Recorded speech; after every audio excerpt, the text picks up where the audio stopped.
I call my dog Butterfly because I have a fondness for things Buddhist, and I love butterflies. Very, very, very much. Butterflies are the embodiment of what happens after you go through a great turmoil and you emerge. You emerge stronger, more beautiful, courageous because of what you've been through.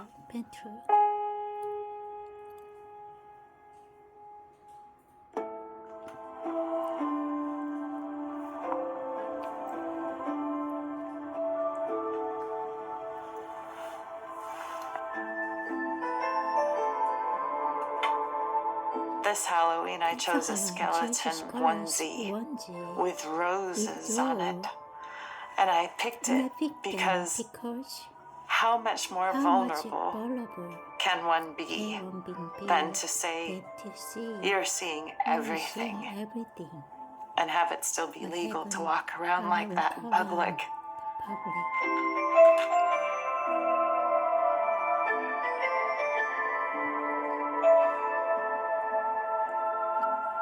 I've always wanted to be able to unzip my proverbial chest to show my heart. Sometimes I used to wear it on my sleeves, but to actually show my heart is to bare my soul, and that's what I do with my poetry. Some may read it and think it's egoic or narcissistic or it's all about my story. Well, it is my story, but it's more about I have an opportunity to express it, and so do you.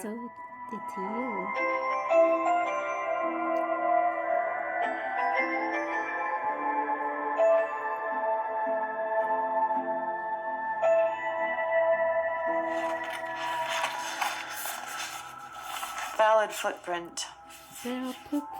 I had reduced and reused and recycled so much, I nearly made myself obsolete.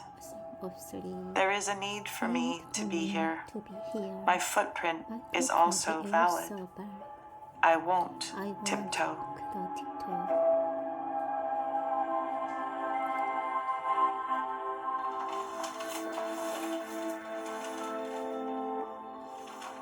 If you want to hear a story, I've got one, a huge one on pain. So one Thanksgiving holiday, I went with a group of friends to Blackcomb by Whistler in British Columbia, Canada. I was skiing a run, and at the base of the run, another skier came and T-boned me. My head hit the compacted snow. Go forward a couple weeks, and one night I stepped in the shower and I popped my neck. And immediately I had red and blue strobing lights in my peripheral vision, and my left arm went numb, and I fell to my knees.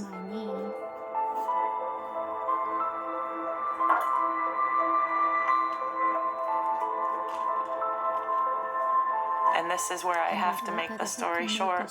I mean, it's because it's huge. I had a migraine for 14 years. It's also called a new daily persistent headache. It's very rare. But I was in chronic physical pain.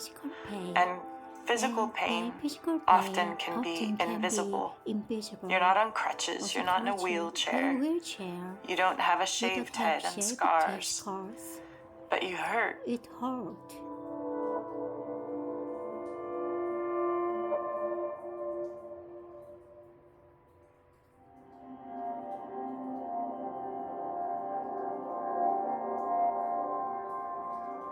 My life as it had been so broad and full just narrowed and narrowed and narrowed and narrowed.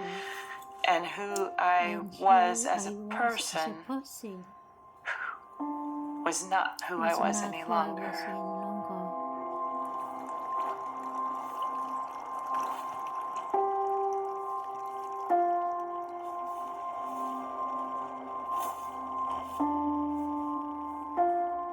At the 14-year mark, when I was at the lowest of my depression, and I had felt whittled to an aspect of me that I didn't want to live with anymore,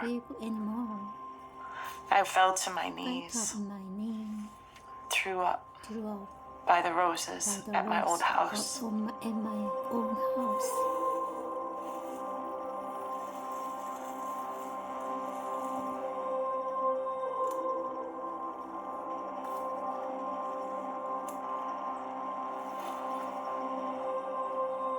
I still have the scars on my knees, and those are important to me because when I was willing to sacrifice myself,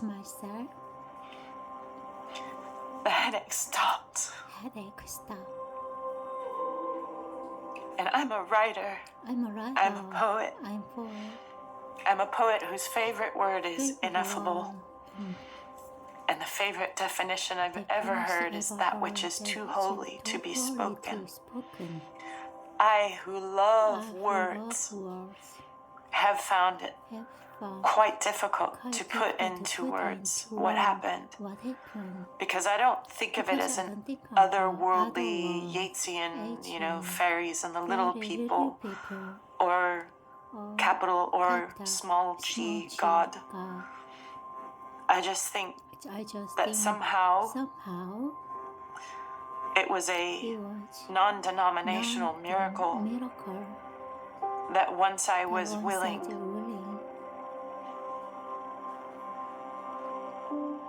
everything shifted. And I've written a poem called Miracle Witness about this experience.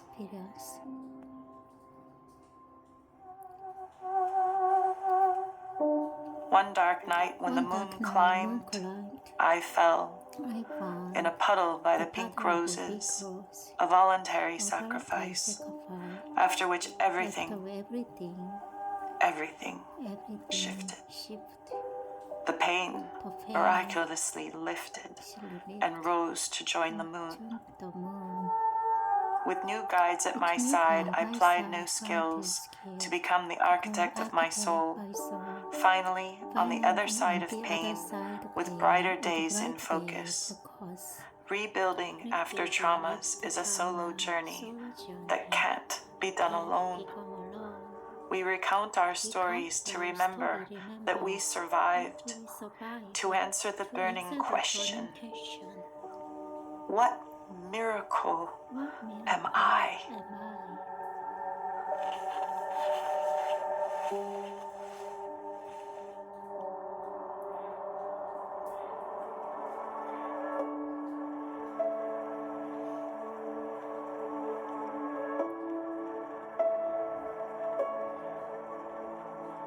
I don't think we can ever really know another person's story.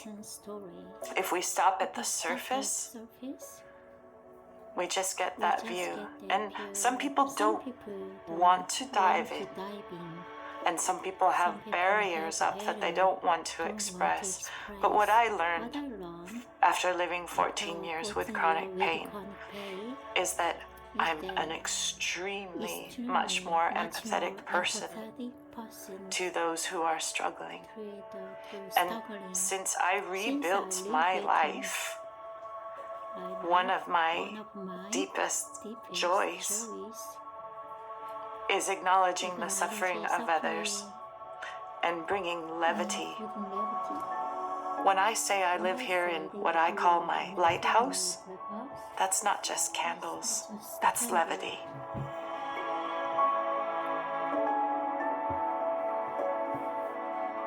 My purpose is to be a lighthouse. A lighthouse doesn't tell boats where to go. It just is. is. And by shining its light, it helps provide passage that others find their way. And when you are who you are, and others feel lighter from having interacted with you, keep going, you know?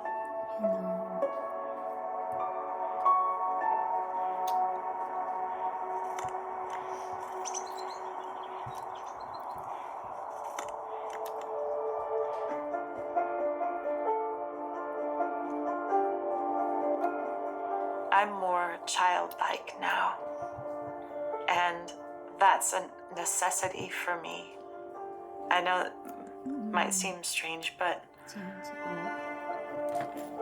I wouldn't say it's a regression, but it's a continuation. It says, you know, it wasn't that I had an unhappy childhood, I had a great childhood. Lots of things happened here that changed me, but the big one was the ski accident. So on the other side of that, I just try to be a good person.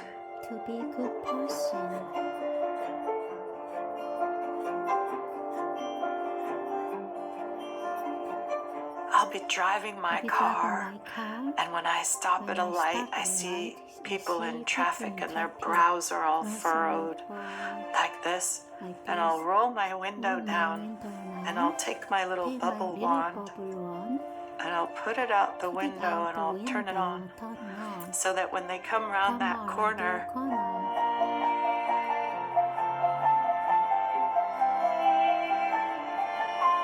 the magic is I get to watch their faces change. They go from worry, stress, bills, children, you know, war, bubbles.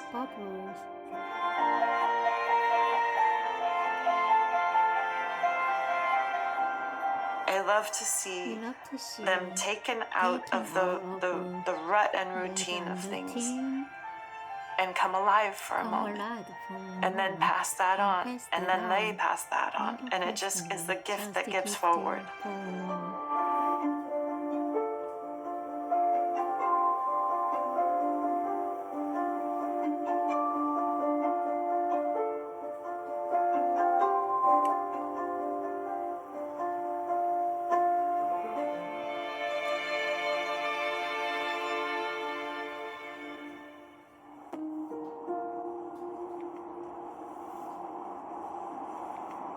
The world is an incredible place. It's here for you and your uniqueness to enjoy it. You know, so show up as you. The world needs you as you are. I'm unique, and you're unique, and they're unique. Be it.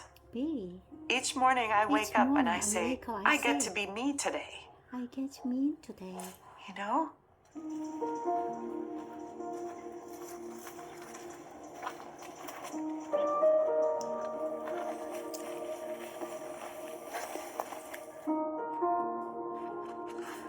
Rainbow.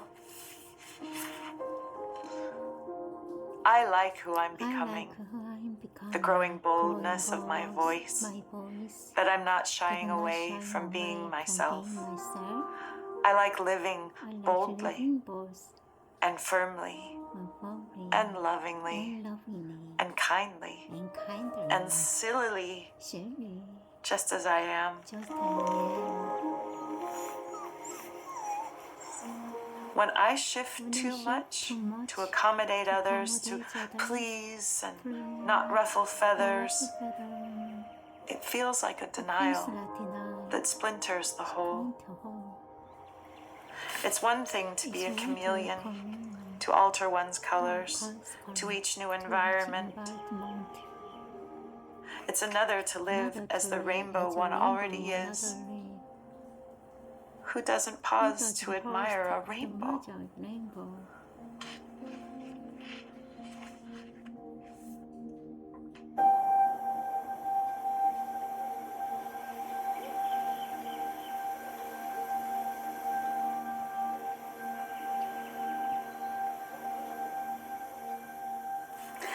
thanks for watching our film. Every